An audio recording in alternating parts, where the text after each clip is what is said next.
Assalamualaikum warahmatullahi wabarakatuh.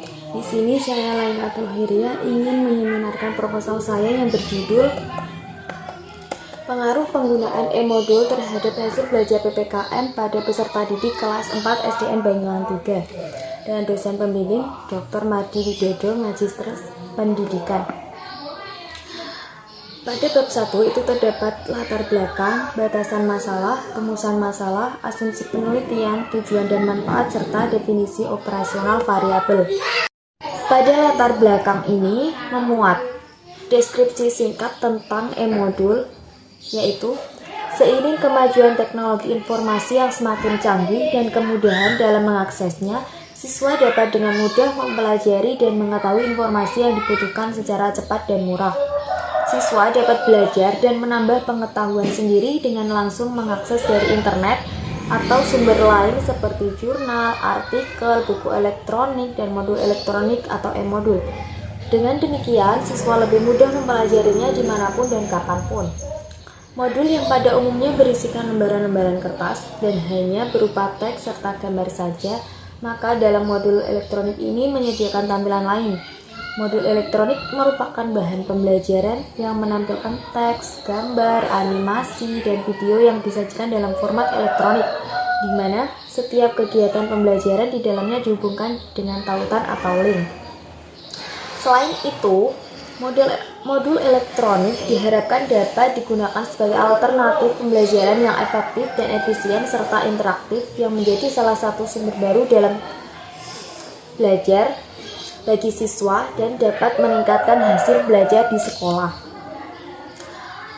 Pada seminar proposal ini saya mengambil rumusan masalah, yaitu apakah ada pengaruh penggunaan e-modul terhadap hasil belajar PPKN pada peserta didik kelas 4 SDN Banyulang 3 tahun ajaran 2021 atau 2022. Nah, hasil dari rumusan masalah ini nanti akan dijabarkan di bab 4.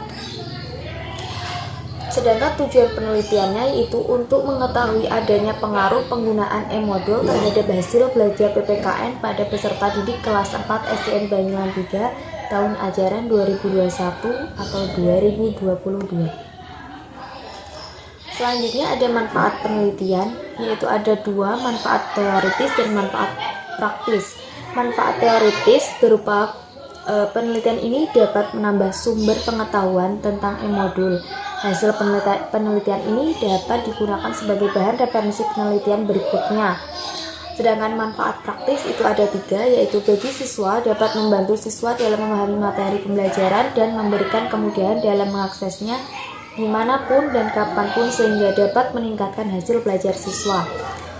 Yang kedua bagi guru, yaitu sebagai bahan pertimbangan maupun referensi. Yang keempat bagi peneliti, yaitu menambah wawasan dan pengalaman untuk meningkatkan kemampuan peneliti mengembangkan ilmu pengetahuannya. Sekarang masuk di bab 2. Pada bab 2 ini terdapat pengertian e-modul, karakteristik e-modul, prinsip penyusunan e-modul, pengertian hasil belajar, faktor yang mempengaruhi hasil belajar, indikator hasil belajar, dan juga pengertian PPKN, manfaat PPKN, fungsi pembelajaran PPKN, tujuan pembelajaran PPKN, ruang lingkup PPKN. Nah, definisi dari e-modul sendiri yaitu sebagai bentuk penyajian bahan ajar mandiri yang disusun secara sistematis ke dalam unit pembelajaran tertentu yang disajikan dalam format elektronik, di mana setiap kegiatan pembelajaran di dalamnya dihubungkan dengan link sebagai navigasi yang membuat peserta didik lebih interaktif dengan program, dilengkapi dengan penyajian video tutorial, animasi, dan audio yang memperkaya pengalaman belajar.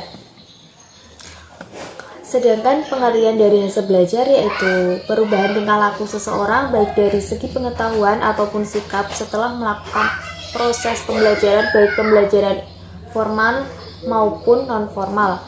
Menurut Sujana tahun 2011 pada halaman 22, hasil belajar adalah kemampuan yang dimiliki siswa setelah ia menerima pengalaman belajar.